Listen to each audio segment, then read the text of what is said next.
लाल की जय। बोल यमुना मैया की जय। जय जय श्री राधे श्याम। इस अखिल भारतीय ब्राह्मण महासभा के इस पावन मंच पर यमुना शुद्धिकरण के उद्देश्य से आज जो ये संत सभा हो रही है, संत सम्मेलन हो रहा है, इस मंच पर समुपस्थित हमारे परम पूज्य परमादरणीय श्री सुतीक्ष्ण जी महाराज, हमारे परमादरणीय परम पूज्य परमहंस श्री स्वामी सुरेशानंद जी महाराज एवं आचार्य प्रवर श्री यदुनंदनाचार्य जी महाराज एवं हमारे परम पूज्य परमादरणीय आचार्य श्री बद्रीश जी महाराज एवं समस्त संत जन विद्वज्जन वशिष्ठ जी महाराज, राष्ट्रीय प्रवक्ता हैं जो अखिल भारतीय ब्राह्मण महासभा के,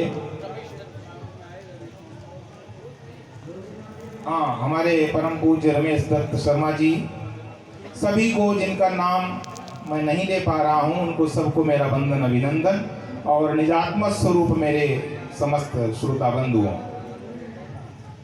बहुत अच्छी ओजस्वी वाणी में अभी हमारे परमादरणीय परमहंस स्वामी सुरेशानंद जी महाराज अपने भाव व्यक्त कर रहे थे। मैं जब पांडाल में प्रवेश करने लगा तो मैंने विचार किया कि ये सिंह गर्जना कहाँ से हो रही है।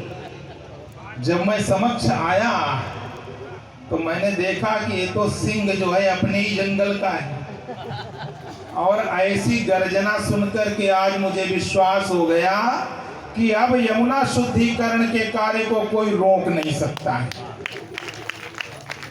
यमुना शुद्धिकरण के लिए ऐसे ही ओज और तेज की आवश्यकता है, ऐसे ही भाव भावना, ऐसा ही समर्पण, ऐसा ही शक्ति प्रदर्शन जब हम सब के अंदर होगा तभी ये कार्य संभव है।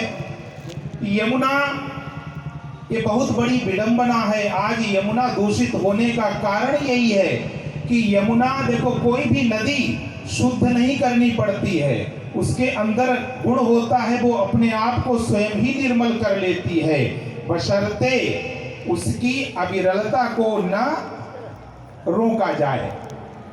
जो नदी की अविरलता होती है, यदि उसके प्रवाह को न रोकें तो नदी अपने आप स्वयं को निर्मल कर लेती है।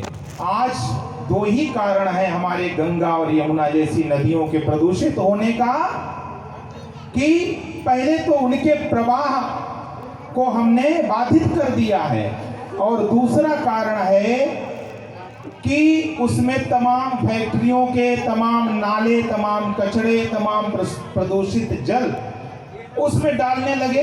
अरे यमुना जैसी पवित्र नदी जो साक्षात भगवान श्री कृष्ण के अंग से उत्पन्न हुई है, आपको पता होगा कि यमुना जी की उत्पत्ति कैसे हुई। गंगा जी की उत्पत्ति हुई कि विष्णु पदाब्ज संभूता गंगे त्रिपथ गामिनी, भगवान श्री हरि विष्णु के पदनख से उत्पन्न हुई। लेकिन यमुना जी कैसे उत्पन्न हुई? कृष्ण वामांग संभूता परमानंद रूपिणी, ऐसा आया है गर्ग संहिता में, हमारे आचार्य प्रवर जानते होंगे। तो भगवान श्री कृष्ण की वामांग स्वरूपा है।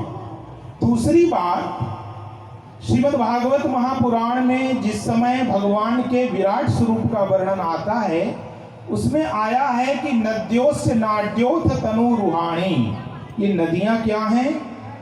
उस विराट स्वरूप परमात्मा की नाड़ियां हैं।